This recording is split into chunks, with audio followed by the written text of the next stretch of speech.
바로 2029년에 비트코인 가격과 시총 규모 그리고 역사적으로 금을 추월하면서 가장 큰 자산 구원이 될 수 있다라는 성과를 내놨습니다. 그리고 미국이 비트코인을 전략적 자산으로 채택하게 되면 이 100만 달러에 도달하는 시간은 훨씬 단축될 수 있다라고 코멘트를 달았습니다.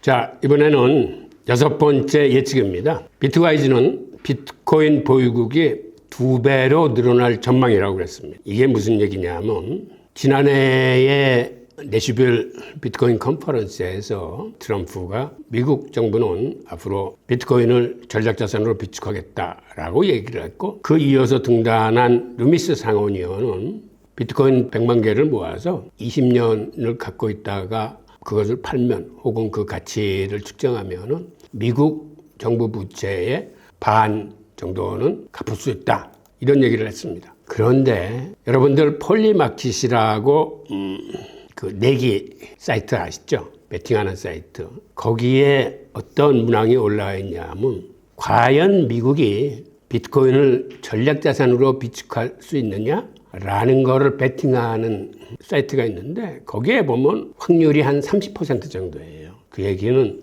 돈을 내고 베팅하는 사람들 사이에서 비트코인이 전략자산으로 채택될 가능성은 한 30%뿐이 안 된다는 거예요. 그러니까 부정적인 의견이 훨씬 더 많은 거죠. 그럼에도 이 암호화폐 업계에서는 상당한 기대를 갖고 있고 심지어 전망치 자체가 거의 대부분 비트코인은 전략자산으로 채택될 거다라는 쪽에 전문가들은 예측을 하고 있습니다. 이런 사실로 미뤄봤을 적에 비트코인이 미국의 전략자산으로 정말 채택할 것인지 여부는 일반인들과 이 암호화폐 전문가 간의 나름대로 시각차가 큰 겁니다. 그래서 이런 진행사항을 우리는 좀 더 세밀하게 예측을 하면서 예단보다는 예측이라고 좀 더 정확한 예측을 해야 되는데 비트코인이 미국 정부의 전략자산으로 채택만 된다면 이거는 굉장히 큰 팩트입니다. 그리고 큰 뉴스예요. 그리고 그렇게 되면 다른 나라들, 특히 경쟁국들, 중국을 포함한 브릭스 국가나 G7 국가에서도 비트코인을 전략자산으로 채택할 가능성이 큽니다. 그러니까 전략자산이라는 게 뭐 대단한 게 아니고 우리가 외환보유고에 이자 한 푼 묻지 않는 금을 집어넣고 있는 이유는 금이 바로 만약의 시기에 쓰임을 받을 수 있는 전략자산이기 때문이기 그래요. 그래서 선진국일수록 금 보유고의 비중이 굉장히 높습니다. 대부분의 나라는 미국 국채 같은 거를 외환보유고에 담아서 미국 국채는 이걸 외국인에게 맡기면 매달 이자가 붙어요. 그런데 이자 한 푼 붙지 않는 금을 외환보유고에 담는다는 얘기는 이거를 전략자산으로 보기 때문에 그렇습니다. 마찬가지로 비트코인이 전략자산이 된다는 얘기는 외환보유고에 금을 담듯이 비트코인도 금과 같이 외환보유고에 들어갈 수 있다는 걸 의미하는 겁니다. 그런데 미국이 비트코인을 전략자산으로 채택한다는 얘기는 다른 나라들도 외환보유고에 금을 담듯이 이제는 비트코인을 경쟁적으로 담기 시작할 거라고 생각되기 때문에 그렇게만 되면 올해 비트코인 가격이 20만 달러가 아니라 50만 달러까지 갈 수 있다라고 보는 전문가들도 있는 것이죠. 비트와이즈도 바로 여기에 한 표를 던졌습니다. 이들도 비트코인이 전략자산이 되면 20만 달러가 아니라 50만 달러도 갈 수 있다라고 이야기를 하고 있습니다. 그리고 현재 비트코인을 갖고 있는 국가는 한 9개국 정도 됩니다. 지금 화면에서 보이는 지도상에 미국이 한 19만 8천 개 정도 갖고 있다고 나와 있고 그 다음엔 중국이 19만 개 정도 갖고 있어서 비슷한 숫자를 갖고 있고 영국이 6만 1천 개, 그 다음에 우크라이나가 4만 6천 개, 그다음에 부탄이 11,700개 등등 이 정도 9개국 정도가 갖고 있는데 올해는 이 수치가 한 2배 정도 늘어나서 한 20개국 정도가 비트코인을 보유하게 될 거다라고 비트와이즈는 전망을 하고 있습니다. 자, 7번째 예측입니다. 코인베이스의 S&P 500 편입과 마이크로스트레이지의 나스닥 100 편입으로 사실상 모든 미국 투자자들이 암호화폐에 투자하게 되는 결과를 보이게 될 것이라는 얘기입니다. 즉 이야기는 암호화폐 거래소인 코인베이스의 주식이 S&P 500에 편입이 되고 그 다음에 마이크로스트레치 주식은 이미 나스닥 편입이 확정됐습니다. 이렇게 되면 전혀 암호화폐를 갖고 있지 않은 미국인들이라도 그들이 대부분 주식에 투자하고 있기 때문에 그들의 의지와 관계없이 그들 주식 포트폴리오 속에 이제 암호화폐가 들어가게 된다는 얘기입니다. 이렇게 되면 미국민들 대부분이 암호화폐를 갖게 되는 그런 간접 결과가 되기 때문에 그들이 자연히 암호화폐에 대해서 신경을 쓰게 되고 그리고 실제로 암호화폐 투자로 이제 연결될 수 있다는 얘기입니다. 그리고 실제로 코인베이스가 S&P 500에 편입이 되면 어떤 효과가 있냐면 S&P 500을 직접 추정하는 자금이 한 10조 달러 정도 된다고 합니다. 그러면 그들이 의무적으로 이 코인베이스의 주식을 그들의 패시브 펀드에 담아야 됩니다. 그리고 직접 추정하는 자금이 아니더라도 벤치마크로 삼아서 추정하는 자금이 한 6조 달러 된다고 합니다. 그러니까 총 16조 달러가 S&P 500을 추정하기 때문에 코인베이스가 지수에 편입되는 순간 이들이 사들여야 되는 코인베이스 주식의 액수가 약 155달러 되고 벤치마크 펀드들까지 가세하면 추가로 90억 달러의 매수세가 발생하기 때문에 그러니까 합치면 240억 달러 정도의 코인베이스 수요가 늘어나는 거죠. 당연히 코인베이스 주가의 상승은 굉장히 뛰일 수뿐이 없는 거죠. 마찬가지로 마이크로스트래티지도 이번에 나스닥에 추정 편입이 되면서 그 추정 펀드들이 마이크로스트래티지 주식을 사야 되는데 이쪽은 S&P 500만큼 그렇게 크지 않습니다. 금액이. 그럼에도 이 주가 상승에는 큰 영향을 미치게 될 겁니다. 그리고 또한 마이크로스트래티지도 앞으로 S&P 500의 편입 가능성이 있습니다. 등등 이러한 거를 여러분들이 암호화폐 투자를 하지 않으시더라도 이건 주식시장에 미치는 영향이기 때문에 그리고 실제로 암호화폐 관련된 주식들의 상승률이 비트코인 상승률보다 더 크다는 사실을 아십니까? 그러니까 암호화폐를 직접 갖고 있거나 혹은 암호화폐를 채굴하거나 암호화폐 관련 사업을 하는 주식의 상승률이 지난해 같은 경우에는 비트코인 상승률보다 더 컸어요. 그리고 이런 추세가 올해에도 계속되는지 관심 있게 살펴보시기 바랍니다.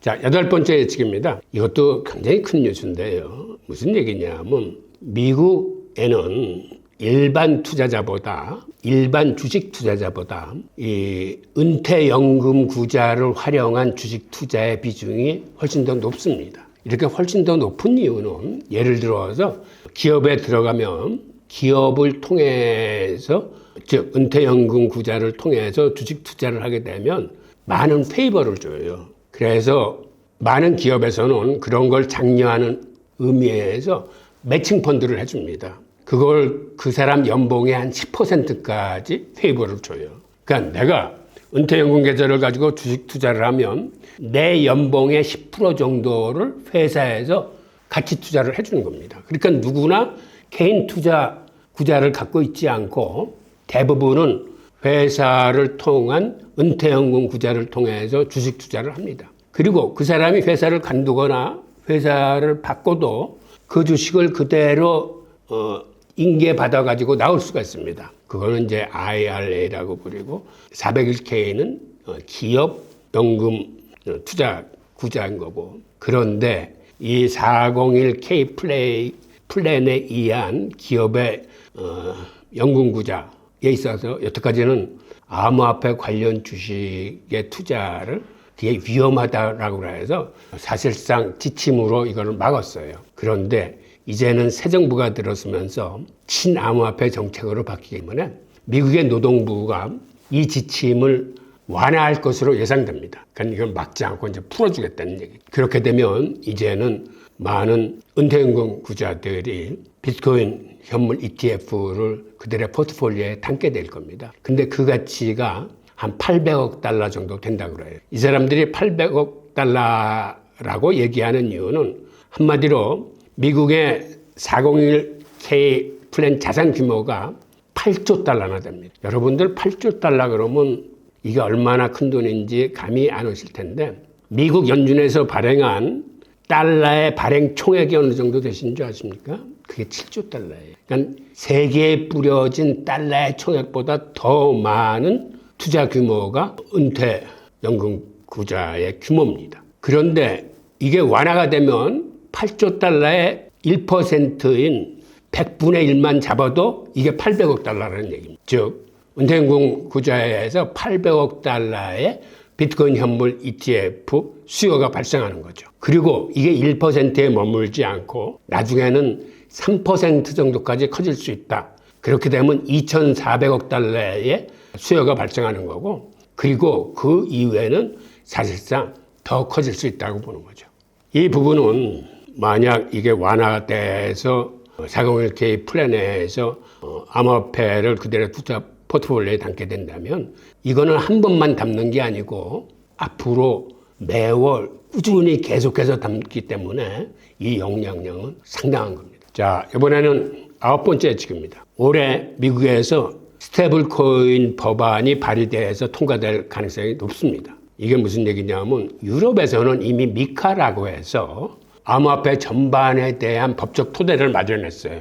여기는 물론 규제도 들어가지만 여러 가지 사항을 정리를 해서 이제는 누구나 암호화폐를 투자하고 관리하는데 이 법적 뼈대가 다 마련됐다는 얘기입니다. 그런데 아직까지 미국이나 캐나다는 EU의 이 미카 법안 같은 걸 마련하지 못했는데 이제는 새로운 정부가 친암호화폐 정책으로 들어섰기 때문에 올해는 미국도 이러한 총체적인 법안을 만들면서 특히 스테이블 코인 법안이 통과될 가능성이 높다고 보고 지금 스테이블 코인이 한참 살아나기 시작하고 있거든요. 그래서 그 규모가 한 2천억 달러 정도 되는데 올해는 그 2배인 4천억 달러 정도로 성장할 것이라는 전망입니다. 그리고 이러한 것과 마찬가지로 지금은 스테이블 코인이 글로벌 무역과 송금에 쓰이고 있습니다. 이 얘기를 조금 더 설명을 드리면 지난해 스테이블 코인의 거래 규모는 한 8조 한 3천억 달러 정도 됐어요. 그런데 같은 기간 비자 결제 규모가 한 9조 9천억 달러 됐으니까 이제는 비자 카드하고 규모가 상당히 근접했는데 올해 들어와서는 이게 훨씬 더 커질 거라는 얘기입니다. 그 가장 커지는 이유 중에 하나가 글로벌 무역에 스테이블 코인이 쓰이기 시작했어요. 우리나라 동대문 시장에서도 중국인들이 들어와서 물건을 사갈 적에 그 보따리 장수들도 스테이블 코인을 쓰기 시작했습니다. 왜 스테이블 코인을 그들이 쓰냐면 스테이블 코인을 쓰는 게 달러를 쓰는 것보다 훨씬 실리적이기 때문에 그렇습니다. 여러분들 은행에 가서 달러를 살 때하고 달러를 팔 때하고 가격이 크게 차이가 나는 거 아시죠? 그러니까 무역을 하기 위해서 그들이 달러를 사고 달러로 대금을 지불하고 하는 이런 행위 자체가 스테이블 코인을 썼을 적에는 훨씬 비용이 축소되고 간편한 그러한 팩트가 스테이블 코인의 수요를 늘리고 있습니다. 스테이블 코인은 살 때하고 팔 때하고 가격이 동일해요. 달러에 연동돼 있고 살 때 가격 틀리고 팔 때 가격 틀린 게 아니라 항상 가격이 같기 때문에 즉 한마디로 환전 수수료가 들지 않는 거죠. 그리고 은행을 통해서 달러를 보낼 적에는 환전 수수료뿐만 아니라 송금 수수료도 드는데 직접 스테이블 코인을 가지고 서로 주고받을 적에는 송금 수수료도 안 들어요. 그러다 보니까 특히 중소무역일수록 스테이블 코인을 선호하는 그런 경향이 있습니다. 그리고 이제는 이게 대규모 무역에서도 스테이블 코인을 선호하기 시작했어요. 근데 스테이블 코인을 쓰면 이거를 쓰는 당사자들은 편한데 국가 입장에서는 이 스테이블 코인 무역은 통계에 잡히지를 않습니다. 그러니까는 이게 은행을 통해서 하는 게 아니고 자기들의 전자지갑으로 서로 오가는 거기 때문에 국가에서 전체적인 규모를 파악하기도 힘들어져요. 하여튼 그런 단점은 있지만 문제는 이러한 디지털 송금이 훨씬 편하고 효율적이고 돈도 덜 절감이 되기 때문에 앞으로는 이쪽으로 가는 이 대세를 어쩔 수 없을 거예요. 우선 페이팔 같은 데도 여러분들 아시겠지만 그쪽도 페이팔 스테이블 코인을 발행해서 이거를 144개국인가에 무료로 지금 송금을 해주고 있어요. 즉 스테이블 코인을 갖고 송금을 할 적에는 이렇게 돈이 안 들고 무료로 되기 때문에 결국은 이런 대세를 은행권에서 막지는 못할 겁니다. 근데 이게 규모가 이제 점점 커지고 있다는 사실이고, 이러한 사실이 바로 스테이블 코인의 수요를 더 늘리는 겁니다. 그리고 외국에서는 스테이블 코인이 사실은 암호화폐계의 기축통화로 쓰이고 있어요. 우리나라는 사실은 암호화폐를 구입할 적에 원화로 구입이 가능합니다. 그런데 외국 거래소는 대부분 스테이블 코인이나 비트코인으로만 암호화폐를 사게 돼 있어요. 그러다 보니까 암호화폐 시장이 커지면 커질수록 스테이블 코인의 수요는 훨씬 더 늘어나는 거예요. 역으로 또 스테이블 코인의 규모가 커지면 커질수록 이거는 암호화폐 시장의 규모 자체가 커진다는 의미를 갖고 있습니다. 그래서 올해 스테이블 코인 시장의 규모가 지난해보다는 2배 이상으로 성장할 거다라는 전망을 내놓고 있습니다. 그 다음에 스테이블 코인이 또 어디에 많이 쓰이냐면 지금 핀테크 업체들이 그들의 결제로 이제 스테이블 코인을 쓰기 시작했습니다. 스트라이프라는 대형 결제 기업이 있는데 거기서 지난해 10월 달에 스테이블 코인 플랫폼인 브릿지를 11억 달러에 인수하면서 스테이블 코인의 사업을 지금 확장하고 있습니다. 그리고 방금 말씀하신 대로 페이팔도 이게 핀테크 업체인데 2024년에 자체 스테이블 코인을 내놓고 그 다음에 로빈후드도 그들이 자체 스테이블 코인을 내놓겠다라고 지금 밝힌 상태입니다. 그러니까 이제는 스테이블 코인이 주요 핀테크 앱에 도입이 되면서 핀테크 업체에서도 스테이블 코인을 많이 사용하게 될 겁니다. 그리고 가장 중요한 마지막 요인은 지금이 강세장이라는 이런 이유입니다. 많은 전문가들이 올해까지는 강세장이 지속될 걸로 봅니다. 그래서 지금 시장이 강세장일 경우에는 암호화폐 시장 전체의 시총이 계속 불어나면서 스테이블 코인의 시총도 이제 계속 불어날 수뿐이 없는 거죠. 자, 보시는 그래프가 지난 2022년 스테이블 코인이 최고점에 도달했다가 확 빠진 거를 볼 수 있을 거예요. 이때 사실은 테라루나 사태라거나 그 FTX 사건들이 일어나면서 스테이블 시장이 굉장히 공경에 처했었는데 지금 다시 2022년에 신고점을 돌파해서 계속 이제 커지고 있는 모습을 보이고 있습니다. 자, 마지막으로 10번째 예측입니다. 월스트리트가 암호화폐 수용을 확대해서 자산 토큰화 사업 규모가 500억 달러를 넘어설 전망입니다. 3년 전만 해도 이 RWA 쪽의 토큰화 규모는 20억 달러에 불과했습니다. 그런데 현재는 이게 137억 달러 정도로 커졌습니다. 레리 핑크가 비트코인 현물 ETF를 내놨을 때 어떤 얘기를 했냐면 비트코인이라는 위험 자산이 ETF라는 안전한 상품으로 노출된 것은 이게 금융기술의 첫 번째 혁명에 해당한다 라고 이야기하면서 금융기술의 두 번째 혁명은 모든 금융의 자산 토큰화 사업이다 라고 얘기했습니다. 즉 현재의 전통금융은 모두 자산 토큰화가 될 수 있다라고 얘기하면서 이게 사실상 진정한 혁명이라고 그는 얘기를 했어요. 그의 예견을 토대로 지금 RWA, 즉 자산 토큰화 사업이 생각보다 굉장히 빨리 커질 수 있습니다. 그 커지는 이유는 뭐냐면 기존의 전통금융에서는 여러 가지 제한 요인들이 많았어요. 주식을 쪼개는데도 한계가 있고 한데 이게 온체인화해서 토큰화되면은 우선 조각 투자를 할 수 있습니다. 그러니까 예를 들어서 아무리 비싼 부동산이나 뭐 고급 와인 같은 일반인들이 접근하기 힘든 것도 조각 투자를 하면 얼마든지 소액 투자를 할 수가 있어요. 그 다음에 또 더 중요한 요인은 전통금융은 개장 시간이 정해져 있습니다. 보통 뭐 하루에 8시간, 길어야 10시간인데 온체인 위에서 거래를 하게 되면 24시간 내내 거래가 가능해요. 당연히 거래 규모가 커질 수뿐이 없습니다. 그러니까 이런 이유로 해서 앞으로는 모든 금융이 토큰화 된다는 얘기는 이거는 일리가 있습니다. 그리고 이 시장이 우리가 예상한 것보다 더 빨리 커질 가능성이 커요. 그런데 이 규모가 지난해 한 137억 정도 됐는데 올해 500억 달러를 넘긴다는 얘기는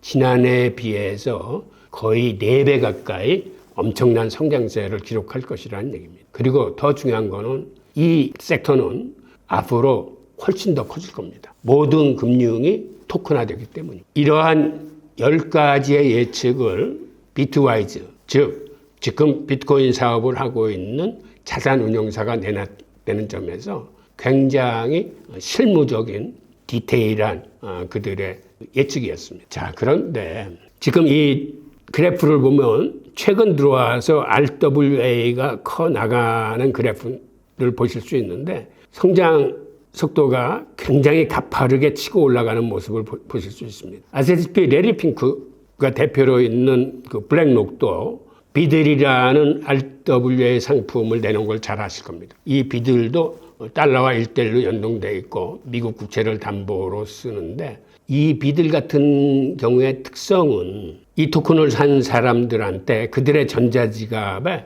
매월 국채 이자 수익만큼 한 4%나 5% 정도의 수익금을 직접 집어넣어 준다는 사실입니다. 이게 어떤 큰 차이가 있냐면 우리가 달러나 원화를 갖고 있으면 이거를 이자를 받기 위해서는 이걸 은행에 예치해야 됩니다. 즉 예금을 해야 이자를 받을 수 있어요. 그런데 비들은 내 주머니 속에 갖고만 있어도 이자가 바로바로 들어온다는 점이 큰 차이예요. 나중에 지정학적으로 무슨 일이 벌어졌을 때 전쟁이 터졌다거나 특별한 이유로 은행이 동결됐거나 하면은 은행에 예치된 돈은 우리가 찾아 쓸 수가 없습니다. 정말 필요한 비상시에 못 찾아 쓰는 거죠. 그런데 비들과 같은 이러한 자산은 내가 갖고 있으면서 이자 수입도 늘리면서 자산도 불리면서 비상시국에 얼마든지 내가 꺼냈을 수 있던 차이가 큰 차이입니다. 하여튼 이런 식으로 지금 RWA 산업은